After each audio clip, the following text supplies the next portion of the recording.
प्रथम शैलपुत्री च दूर्तं ब्रह्मचारिणी तीर्थं चंद्रघंटा च चतुर्थ कुष्मांडा पंचम स्कंद मातेश्वरी षष्ठम कात्यायनी च सप्तम कालरात्रि मातेश्वरी च अष्टम सिद्धिदात्री माता नवम गौरी सिद्धि मातेश्वरी।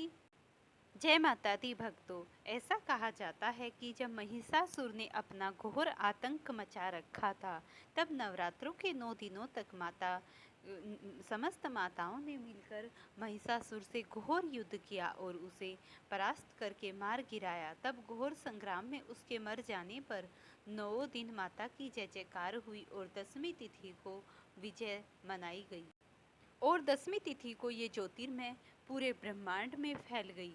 यही कारण है कि माता के इन 9 दिनों में माता की समस्त प्रकार से पूजा आराधना करके उन्हें प्रसन्न करने से उनकी शक्तियाँ और उनका आशीर्वाद हमें प्राप्त हो जाता है।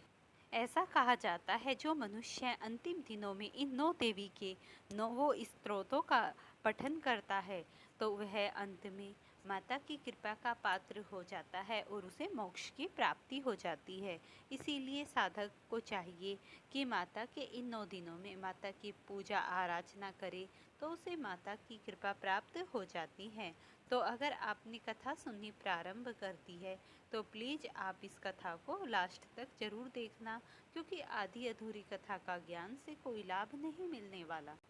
माता शैलपुत्री की कथा सुनिए। प्रथम दिन माता शैलपुत्री की ही कथा सुनी जाती है। पर्वतराज हिमालय की पुत्री होने के कारण माता का नाम शैलपुत्री पड़ा। पूर्व जन्म में शैलपुत्री माता प्रजापति दक्ष के घर में जन्मी थी। दक्ष के यहाँ पर बहुत बड़ा यज्ञ था, तो जब इस बात का पता पार्वती को चला तो उसने इस बात को भोलेनाथ के सामने बताया और कहा कि स्वामी, मेरे पिताजी बहुत बड़ा यज्ञ कर रहे हैं। तब महादेव ने पार्वती को समझाते हुए कहा, हे पार्वती, तुम्हारे पिता न जाने किस कारणवश हमसे दुखित हैं और हमसे बात नहीं करते, तो हमें वहाँ पर नहीं जाना चाहिए। लेकिन पार्वती की अपने परिजनों, बहन से आदि से मिलने की व्याकुलता को महादेव रोक न पाए और पार्वती ने भगवान शंकर की एक बात तक नहीं मानी और वह भोलेनाथ के इधर उधर जाते ही अपने पिता के यहाँ यज्ञ में जाने के लिए तत्काल तैयार हो गई। जैसे ही पार्वती अपने घर के निकट पहुंची, वहां पर जहां यज्ञ कुंड हुआ था, यज्ञ हो रहा था, तो वह जैसे ही वहां पहुंची उसके स्वजन घर वालों ने ना ही तो उससे बात की और ना ही उससे कोई बोल रहा था। यहाँ तक कि उसकी माता ने तो उसे पूरे स्नेह से गले लगाया और प्यार किया और किसी ने भी उसके साथ बात तक नहीं की। इससे पार्वती माता का हृदय ग्लानि से भर गया और वह यह देखकर कि समस्त देवी देवताओं को बुलाया है, महादेव को नहीं बुलाया, तो उसका हृदय ग्लानि से भर गया और वह अब एक बार तो महादेव की इस बात को लेकर अत्यंत दुखी हुई कि मुझे भोलेनाथ ने मना किया था, फिर भी मैं यहाँ पर आ गई, और इस अपमान को वह सह न सकी और यज्ञ की अग्नि में तुरंत कूद पड़ी। इस बात का पता जब सारे में चल गया और हाहाकार मच गया और भगवान भोलेनाथ को जब इस बात का पता चला तो उन्होंने अपने गणों को भेजकर उस महान यज्ञ का विध्वंस कर डाला। फिर माता पार्वती अगले जन्म में मरने के बाद पर्वतराज हिमवान के घर में जन्मी और इन्हीं माता का नाम शैलपुत्री है और इन्हीं का नाम पार्वती है। आदि नामों से इन्हें ही पुकारा जाता है। तब अगले जन्म में पार्वती माता ने घोर तपस्या करके भगवान शिव को प्रसन्न किया और फिर भी उनका विवाह भगवान शंकर से ही हुआ। इन्हीं माता पार्वती की पूजा हम नवरात्रि के प्रथम दिन करते हैं। इनकी पूजन करने से वैवाहिक व दाम्पत्य जीवन खुशमय व खुशहाल बना रहता है। शैलपुत्री माता को विश्वेश्वरी माता के नाम से भी पुकारा जाता है। प्रिय भक्तों, एक बार पूरे ध्यान मग्न होकर माता का जयकारा लगाइए, प्रेम से बोलिए शैलपुत्री माता की जय।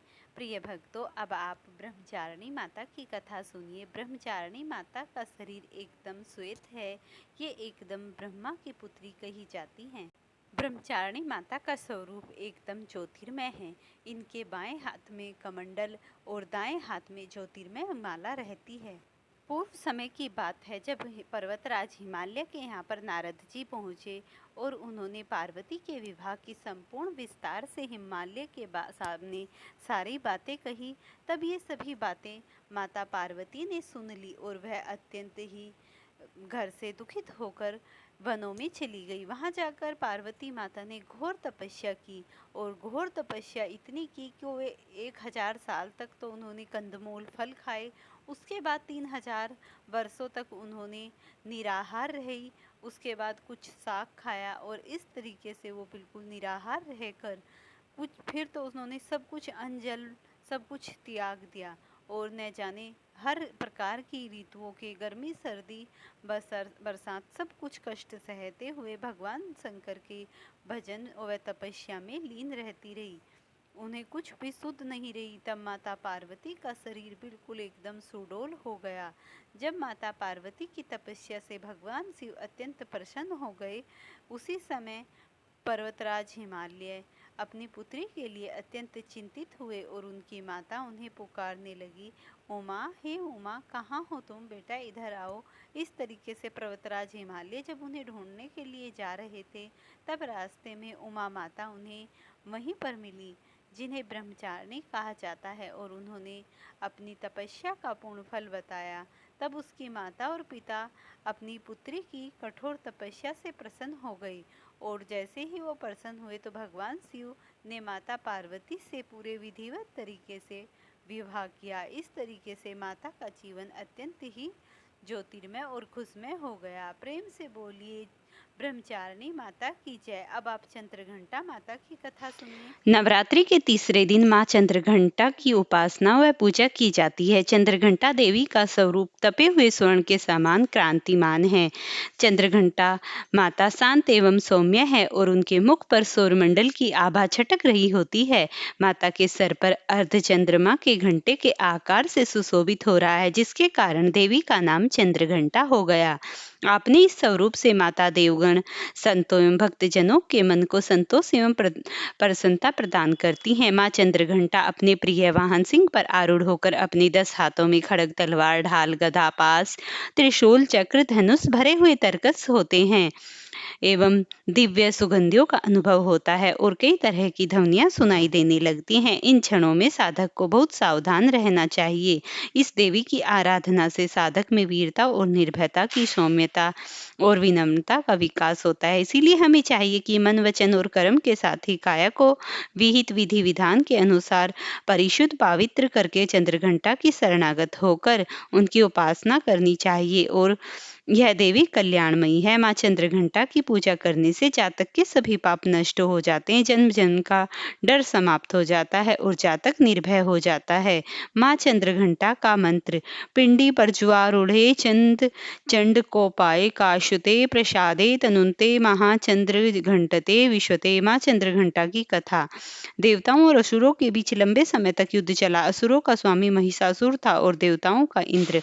महिषासुर ने देवताओं पर विजय प्राप्त कर सिंहासन हासिल कर लिया और स्वर्गलोक पर अपना राज्य बना लिया। इसे देखकर सभी देवतागण परेशान हो गए। इस समस्या से निकलने का उपाय जानने के लिए त्रिदेव ब्रह्मा, विष्णु और महेश के पास गए। देवताओं ने बताया कि महिषासुर ने इंद्र, चंद्र, सूर्य, वायु और अन्य सभी देवताओं के अधिकार छीन लिए और उन्हें बंधक बनाकर स्वयं स्वर्गलोक का राजा बन गया। देवताओं ने बताया कि महिषासुर के अत्याचार के कारण अब देवता पृथ्वी पर विचर रहे हैं और स्वर्ग से उनके लिए स्थान नहीं है। सुनकर ब्रह्मा, विष्णु और भगवान शंकर को अत्यधिक क्रोध आया।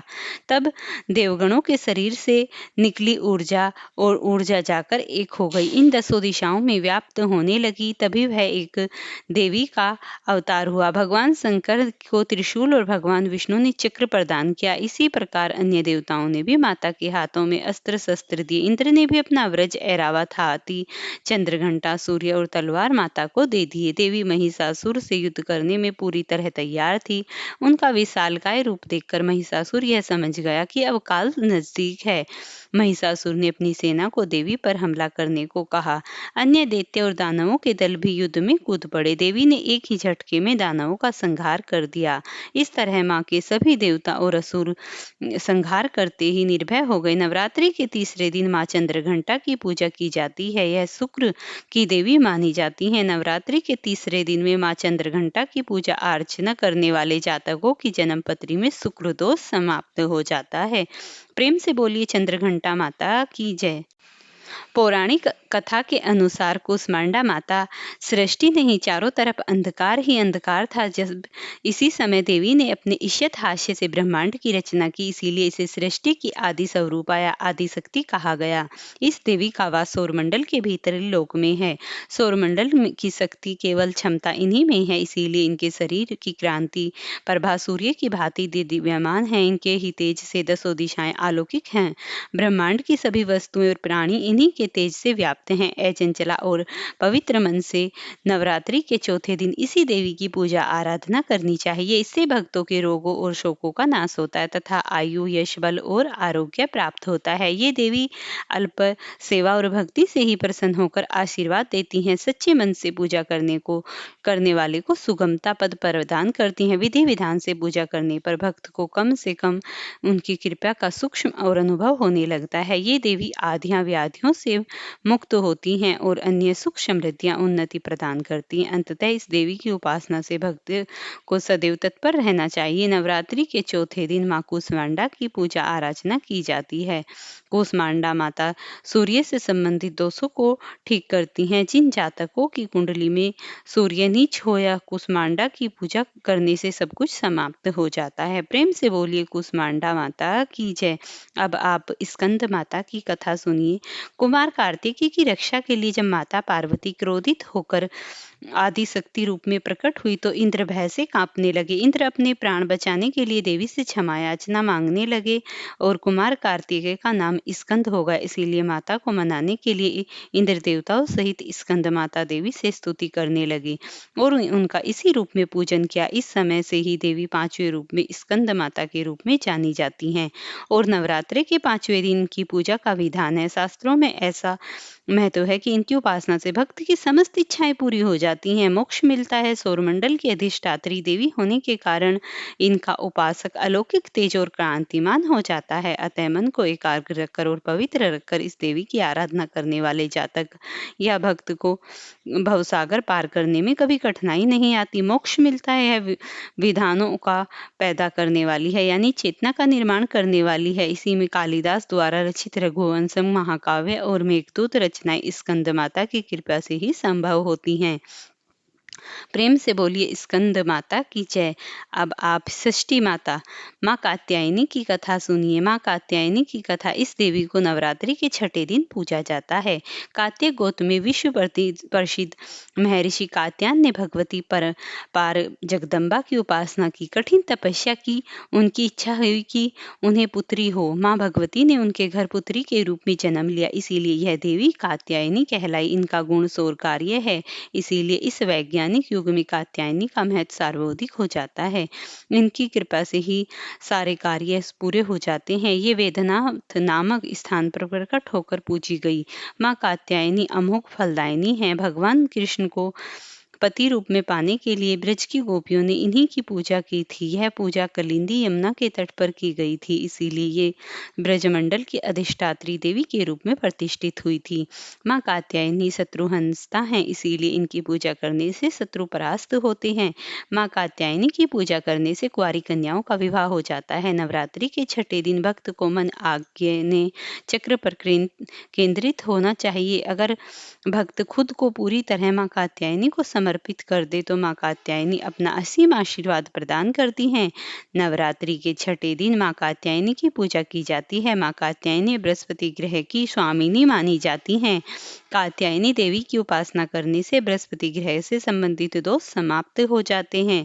प्रेम से बोलिए कात्यायनी माता की जय। अब आप कालरात्रि माता की कथा सुनिए। सातवें दिन सुनी जाने वाली कथा के अनुसार दैत्य शुंभ और निशुंभ रक्त बीज ने तीनों लोकों में हाहाकार मचा रखा था। इससे चिंतित होकर सभी देवगण शिवजी के पास गए। शिवजी ने देवी पार्वती से के राक्षसों का वध कर अपने भक्तों की रक्षा करने को कहा। शिवजी की बात मानकर पार्वती ने दुर्गा का रूप धारण किया और शुंभ निशुंभ का वध कर दिया। परंतु जैसे ही दुर्गा जी ने रक्तबीज को मारा, उनके शरीर से निकले रक्त से लाखों रक्तबीज उत्पन्न हो गए। इसे देख दुर्गा जी ने अपने तेज से कालरात्रि को उत्पन्न किया। इसके बाद जब दुर्गा जी ने रक्तबीज को मारा तो उनके शरीर से निकलने वाले रक्त को कालरात्रि ने अपने मुंह में भर लिया और उन सबका गला काटते हुए रक्तबीज का व्रत कर दिया। इसका रूप भले ही भयंकर, लेकिन ये सदैव शुभ फल देने वाली माँ है, इसीलिए ये शुभकारी कहलाई। अर्थात इनसे भक्तों को किसी भी प्रकार से भयभीत नहीं या आलंकित होने की कतई आवश्यकता नहीं होती। उनके साक्षात्कार से भक्त पुण्य का भागी बनता है। कालरात्रि की उपासना कर ब्रह्मांड की सारी सिद्धियों के दरवाजे खुल जाते हैं और आसुरी शक्तियों के उच्चारण से भयभीत होकर दूर भागने लगती हैं। इसीलिए दानव, दैत्य, राक्षस, भूत प्रेत उनके स्मरण से ही भाग जाते हैं। अंधकार में स्थितियों का विनाश करने वाली भक्ति कालरात्रि काल से भी रक्षा करने वाली वह शक्ति है जो अपने भक्त की सब प्रकार की बाधाएं दूर करती हैं और अग्नि, जल, जंतु, शत्रु और रात्रि भय को दूर कर देती हैं। इनकी कृपा से भक्त हर तरह भय से मुक्त हो जाता है। नवरात्रि के 7वें दिन माँ कालरात्रि की पूजा से माँ काली के सभी शनिदोष समाप्त हो जाते हैं और उनकी कृपा का भक्त भागीदार बन जाता है। प्रेम से बोलिए कालरात्रि माता की जय है।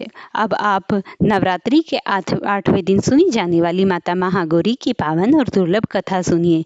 इनकी पूरी मुद्रा बहुत शांत है। पति रूप में शिव को प्राप्त करने के लिए महागौरी ने कठोर तपस्या की। इसी वजह से इनका शरीर काला पड़ गया, लेकिन तपस्या से प्रसन्न होकर भगवान शिव ने इनके शरीर को गंगा के जल में पवित्र कर क्रांतिमान बना दिया।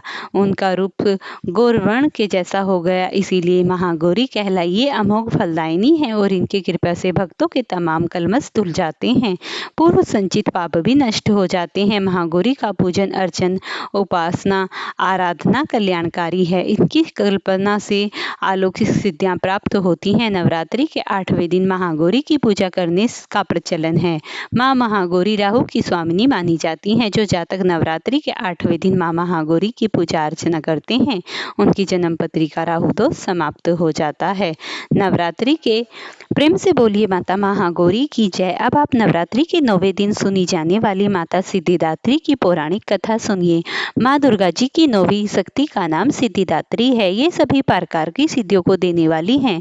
नवरात्रि के पूजन के 9वें दिन इनकी उपासना की जाती है। इस दिन शास्त्रीय विधि विधान और पूर्ण निष्ठा के साथ साधना करने वाले साधक को सभी सिद्धियां प्राप्त हो जाती हैं। सृष्टि में कुछ भी उनके लिए अगम्य नहीं रह जाता। ब्रह्मांड पर पूर्ण विजय प्राप्त करने की सामर्थ्य उनमें आ जाती है। नव दुर्गाओं में माँ सिद्धिदात्री अंतिम है। माँ की उपासना के बाद माँ का इस मंत्र को अवश्य ही जपना चाहिए। या देवी सर्वभूतेषु माँ सिद्धिदात्री रूपेण संस्थिता, नमस्तस्यै नमस्तस्यै नमस्तस्यै नमो नमः। इसका अर्थ है माँ सर्वस्व विराजमान और माँ सिद्धिदात्री के रूप में प्रसिद्ध अम्बे, आपको मेरा बारंबार प्रणाम है, या मैं आपको बारंबार प्रणाम करती हूँ। हे माँ, आप मुझे अपनी कृपा का पात्र बनाओ।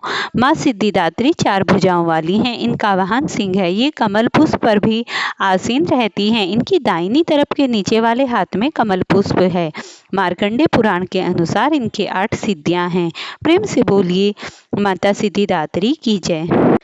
इस प्रकार जो भी श्रद्धालु जन भक्त माता की इन 9 कथाओं को लास्ट के अंतिम दिन भी सुन लेता है तो उसे संपूर्ण फल प्राप्त हो जाता है।